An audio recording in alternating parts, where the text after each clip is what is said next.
संजय राऊत यांनी ही माहिती दिलेली आहे। तर उद्या 12 वाजता ठाकरे बंधू रितसर युतीची घोषणा करणार आहेत। संजय राऊतांनी सांगितलेलं होतं की वाजत गाजत गुलाल उधळत आम्ही युतीची घोषणा करणार आहोत। आपण संजय राऊत यांचे एक्सपोस्ट पाहतोय। त्यांनी एक्सपोस्ट मध्ये एवढंच लिहिलेलं आहे, उद्या दुपारी 12 वाजता, उद्या 12 वाजता एवढीच एक्सपोस्ट आहे। आणि खाली उद्धव ठाकरे आणि राज ठाकरे यांचा एकत्रित फोटो आहे। त्यामुळे युतीचा मुहूर्त, युती जाहीर करण्याचा मुहूर्त अखेर ठरलेला आहे। या क्षणाची सर्वात मोठी बातमी, महापालिका निवडणुकीच्या अनुषंगाने जागा वाटप आता पूर्ण झालं आहे असं आपण आता म्हणू शकतो। कारण राज ठाकरेंनी सांगितल्याप्रमाणे आधी जागा वाटप निश्चित करायचे आणि नंतरच युतीची घोषणा करायची आहे। आणि अखेर आता ठाकरे बंधूंच्या युतीची घोषणा उद्या दुपारी 12 वाजता होणार आहे। संजय राऊतांनी एक्सपोस्टद्वारे ही माहिती दिलेली आहे। संजय राऊतांनी उद्या 12 वाजता एवढीच एक्सपोस्ट केली, आपण पाहतोय दृश्यांमध्ये, आपण स्क्रीनवर पाहतोय। आणि त्यासोबतच उद्धव ठाकरे आणि राज ठाकरे यांचा एक फोटो देखील पोस्ट केलेला आहे। त्यामुळे युतीचा मुहूर्त अखेर ठरलेला आहे। राज ठाकरे आणि उद्धव ठाकरे यांचा ऐतिहासिक जी काही युती होती आहे तर त्या युतीची अधिकृत घोषणा होणार आहे। आणि त्यासोबतच कुठे कुठे किती जागांवर हे दोन्ही पक्ष लढणार आहेत या संदर्भातही स्पष्टता मिळू शकते। वेदांत नेब आपल्या सोबत आहे। वेदांत, अखेर मुहूर्त ठरलाय।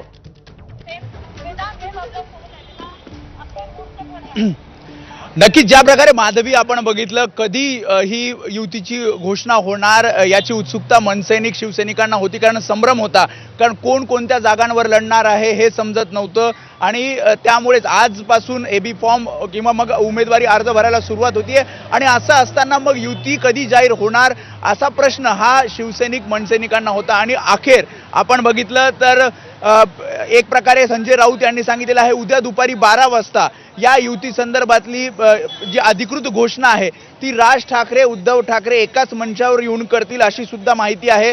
अजून स्थळ ठरलेलं नाही किंवा स्थळ निश्चित झालेलं नाहीये, मात्र वरळी डोम किंवा मग नेस्को गोरेगाव किंवा मग भांगूरनगरचं मैदान या तिन्हीपैकी एक स्थळ ठरेल। आणि या ठिकाणी ही जी घोषणा आहे युतीची ती केली जाईल असं कळतंय। ज्या प्रकारे आपण बघितलं, जागा वाटपाचा तिढा होता आणि जागा वाटपाचा तिढा हा कालच्या रात्रीच्या बैठकीत जवळपास सुटलेला आहे। विशेष करून मुंबईमध्ये ज्या काही एक 5-10 जागा होत्या जिथे दोन्ही पक्षांना त्या जागा हव्या होत्या, तो तिढा दोन्ही पक्षाचे जे प्रमुख नेते आहेत त्यांनी चर्चा करून नेत्यांशी सोडवलेला असल्याचं कळते। आणि त्यामुळेच जो शेवटचा हात आहे तो मारल्यानंतर उद्या दुपारी 12 वाजता ही युतीची जी घोषणा आहे ती उद्या केली जाणार आहे। यासोबत महत्त्वाची अपडेट म्हणजे राष्ट्रवादी काँग्रेस शरदचंद्र पवार पक्षासोबत सुद्धा दोन्ही बंधूंची चर्चा सुरू आहे। आणि राष्ट्रवादी काँग्रेस शरदचंद्र पवार पक्ष सुद्धा या ठाकरे बंधूंच्या युतीसोबत मुंबई महापालिका निवडणुकीच्या रिंगणात उतरेल। आणि त्यामुळे जागा वाटप जवळपास पूर्ण झालेलं आहे। आता कोणकोणत्या महापालिका निवडणुका ठाकरे बंधू सोबत लढणार याबद्दलची उत्सुकता असणार आहे। आणि उद्या जेव्हा ही युती जाहीर केली जाईल तेव्हा या संदर्भातली जी स्पष्टता आहे ती सुद्धा आपल्याला समोर येईल। मात्र जी माहिती सूत्रांकडून मिळते, मुंबई, ठाणे, कल्याण, डोंबिवली, नाशिक, पुणे, मीरा भाईंदर, त्याशिवाय विदर्भातील 3 महापालिका अशा ठिकाणी ही युती जाहीर केली जाईल।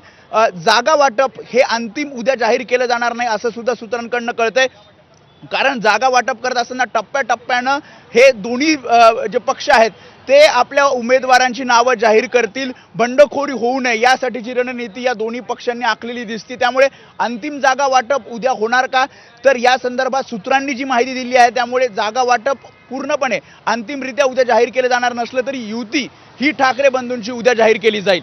माधवी, अतिशय महत्त्वाची बातमी हीच आहे की उद्या ठाकरे बंधूंची युती जाहीर होणार आहे। मात्र वेदांत, एकच प्रश्न आहे, संजय राऊतांनी 1-2 दिवसांपूर्वी असं म्हटलेलं होतं की या युतीची घोषणा आम्ही वाजत गाजत गुलाल उधळत करणार आहोत, तर एकूणच या कार्यक्रमाचं स्वरूप कसं असणार आहे, कसं शक्ती प्रदर्शन केलं जाणार आहे ठाकरे बंधूंकडून?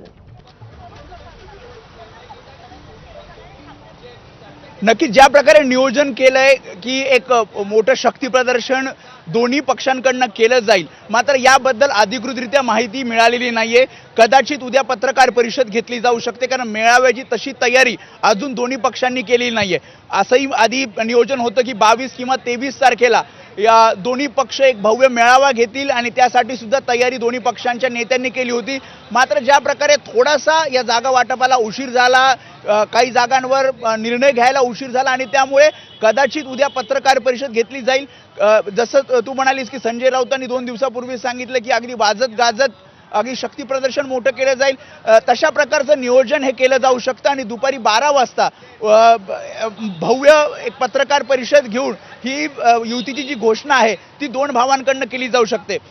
एक महत्त्वाचं म्हणजे कारण आजपासून जेव्हा अर्ज भरायला सुरुवात उमेदवारांची होती आणि त्यामुळे काही ठिकाणी संभ्रम होता उमेदवारांना आणि त्यामुळेच तातडीनं पत्रकार परिषद घेऊन किंवा मग एखादा मोठा मेळावा घेऊन ही युतीची घोषणा करणं दोन्ही पक्षांना गरजेचं होतं आणि त्यामुळेच तातडीनं काल आणि आज ज्या बैठकांचं सत्र अजूनही सुरू आहे आणि त्यामुळे हे बैठकांचं सत्र पूर्ण करून जागा वाटप अंतिम करून उद्या ह्या युतीची घोषणा दुपारी 12 वाजता होईल. माधवी, आणखी एका गोष्टीबद्दल बोललं पाहिजे ज्याचा तू उल्लेख केला, जागा वाटप. असं सांगितलं जात होतं की राज ठाकरेंनी असं सांगितलेलं आहे की जोपर्यंत जागा वाटप निश्चित होत नाही तोपर्यंत युतीची घोषणा होणार नाही. मग जागा वाटपाची घोषणा उद्या युतीच्या घोषणेसोबत होणार की नाही या संदर्भात काही स्पष्टता कळू शकली आहे का? जी माहिती आपण सूत्रांकडनं घेतलेली आहे, जागा वाटप हे अंतिम झालेलं आहे. ज्या काही मोजक्या 5-10 जागा होत्या ज्यावर दोन्ही पक्षांनी दावा केला होता किंवा मग रस्सीखेच या 5-10 जागांवर होती, खास करून मराठी बहुल भाग ज्यामध्ये भांडूप, विक्रोळी, शिवडी, दादर, माहीम या भागातले जे काही वॉर्ड आहेत त्यामध्ये रस्सीखेच सुरू होती आणि त्यावर निर्णय हा दोन्ही पक्षाच्या प्रमुखांनी घेतल्याचं कळते. कारण काल दिवसभर बैठका सुरू होत्या. शिवतीर्थ इथे नेत्यांच्या वेदांत, तुला अगदी थोडंसं थांबवते कारण ठाकरेंच्या शिवसेनेचे नेते अंबादास दानवे बोलतात. 12 वाजता माननीय उद्धवजी ठाकरे साहेब आणि राजसाहेब एकत्र येऊन जे काही महाराष्ट्राला अपेक्षित आहे, मराठी माणसाला अपेक्षित आहे त्याची घोषणा करतील. युतीची घोषणा उद्या 12 वाजता. त्याच्यासाठीच 12 वाजताचा वेळ दिलेला आहे. म्हणजे जागांचा तिढा सुटलाय. सुट्टे ना, जागा काय, जागा एखादी इकडे एखादी तिकडे होत असते, त्याला काय त्याच्यात जागा महत्वाची थोडी असते. दोन्ही एकत्र येणं महत्वाचं असतं. जागेचा विषय सुटला असेल त्याच वेळेस एकत्र बसणार का? जागा सुटल्या नाही तरी एकत्र बसतील असं कसं होऊ शकतं? बरं, ही युती महाराष्ट्रापुरती, मुंबई ही सगळीकडे होणं अपेक्षित आहे. सगळीकडे पूर्ण महाराष्ट्रात होणं अपेक्षित आहे. त्याच्यामुळे काय युती काय एका शहरापुरती यांच्यासारखं थोडी आहे. भारतीय जनता पक्ष जिथं गरज आहे तिथं शिंदे गट वापरायचा आणि जिथं गरज नाही तिथं फेकून द्यायचं, असं थोडी आमचं आहे. आम्ही सगळीकडे सोबत राहू. ठीक आहे, कमी जास्त जागा होईल, परंतु असं ह्या महायुतीसारखं नाही राहणार.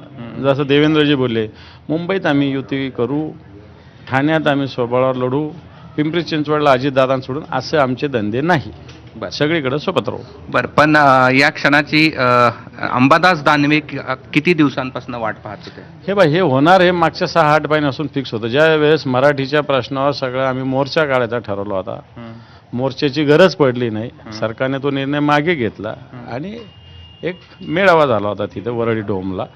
मला वाटतं त्यावेळेसपासून एक मराठी माणसामध्ये, शिवसेनेमध्ये आणि मनसेच्या सुद्धा कार्यकर्त्यामध्ये एक उत्साह निर्माण झालेला आहे आणि मला असं वाटतं हा उत्साह येणाऱ्या काळातही कायम राहील. या युतीचा पक्षावर, दोन्ही पक्षावर कसा परिणाम होईल? 100% होत असतो.